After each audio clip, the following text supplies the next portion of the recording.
Monsieur Mohamed Benabou, bonjour. Donc on est aujourd'hui ici au Roomix à Villeneuve-d'Ascq qui a pour thématique les TIC et le handicap. Est-ce que vous pouvez nous dire pourquoi avoir accepté en tant que ville de Villeneuve-d'Ascq d'accueillir les Roomix et pourquoi cette thématique? D'accord. Alors au niveau des Roomix, c'est un événement que je connais depuis quelques années. J'ai assisté à plusieurs Roomix, donc ici notamment sur la métropole. Ça a toujours été des rencontres extrêmement riches, extrêmement intéressantes en termes de contenu, en termes d'échanges, en termes de rencontres notamment.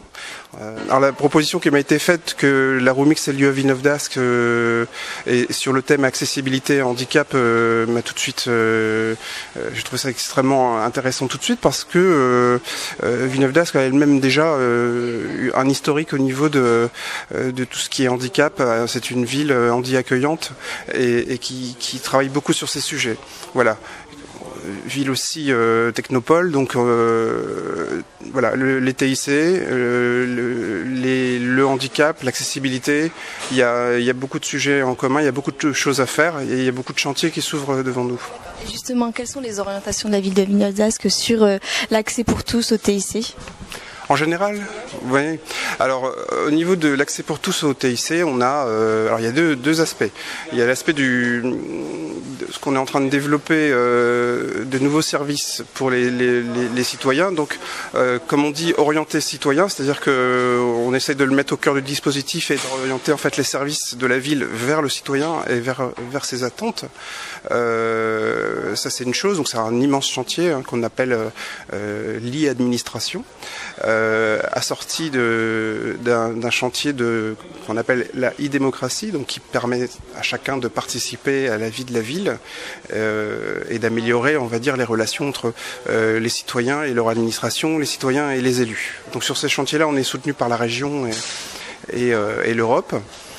Voilà, alors ça c'est une partie. L'autre partie, évidemment, il ne servait pas à grand chose de faire tout ça si effectivement le citoyen n'a pas accès à Internet. Donc accès à Internet, ça commence par les tuyaux, hein, avoir une connexion, évidemment avoir accès au matériel, mais aussi pouvoir s'en servir, apprendre à s'en servir. Donc il y a toute une chaîne, un certain nombre de choses à faire pour permettre en fait cet accès. Après, on a différents publics également, donc on peut avoir des politiques plus ciblées par rapport à tel ou tel public. Personnes très âgées, jeunes retraités, les jeunes, des personnes qui sont isolées, on va dire également géographiquement, c'est-à-dire qui sont bloqués dans leur appartement pour des raisons d'accessibilité ou de maladie, et des gens qui sont isolés temporellement.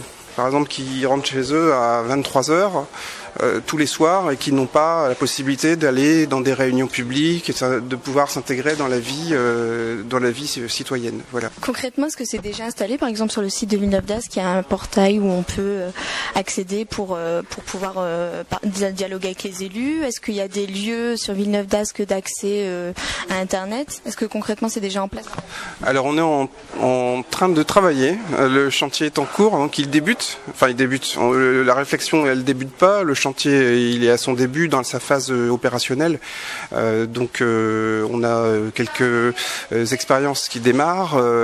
Alors, le site internet en lui-même sera renouvelé en début 2010. Voilà, donc c'est pour la partie visible de l'iceberg, hein, qui n'est pas celle qui demande le plus de travail en réalité. Il y a tout un travail, on va dire, dans les services municipaux qui va se faire pour pouvoir répondre de cette manière, c'est-à-dire orienter vers le citoyen.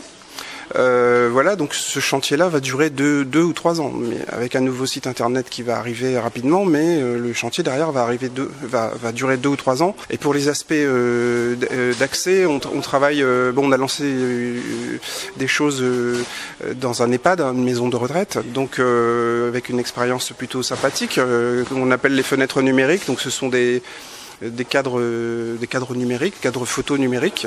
On s'est dit que c'était un bon support qui pourrait parler à un public autour de 80 ans, un peu plus. En tirant le fil, on s'est dit effectivement que ce cadre numérique permettrait de recevoir des photos de la part des familles, donc par email. Voilà, donc on met en place une opération connexe à celle-là qui est l'écrivain numérique. C'est-à-dire qu'on a des bénévoles qui, un petit peu à l'instar de l'écrivain public, va permettre de faire le lien entre, on reçoit un mail avec des photos et après on peut les mettre dans le cadre photo. Voilà.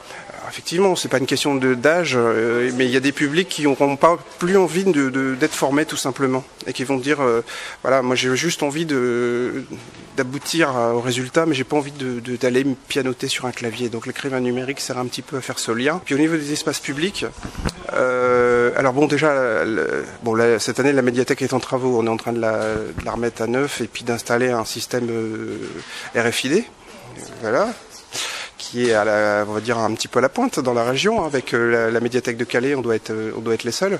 Mais c'est un lieu qui habituellement, effectivement, propose des postes en libre accès, et également on a mis des bornes Wi-Fi pour notamment des étudiants avec un PC portable. Voilà. Alors on va me dire, tout le monde n'a pas de PC portable, voilà. Donc c'est pour ça, c'est vraiment un travail sur des niches en fait, à chaque fois sur une cible bien précise. Quelle est la solution pour telle ou telle cible? Il n'y a pas une règle générale en disant on fait un grand hall avec plein de PC dedans et venez dedans comme vous allez à la piscine. Non, c'est pas ça. Nous on trouve intéressant l'idée que les gens, quand ils disent justement, voilà, moi cet après-midi je vais à la piscine, je prends mon maillot, je vais à la piscine, voilà, j'ai décidé que quand on va sur internet, on n'a pas forcément, c'est pas forcément comme ça que ça se passe.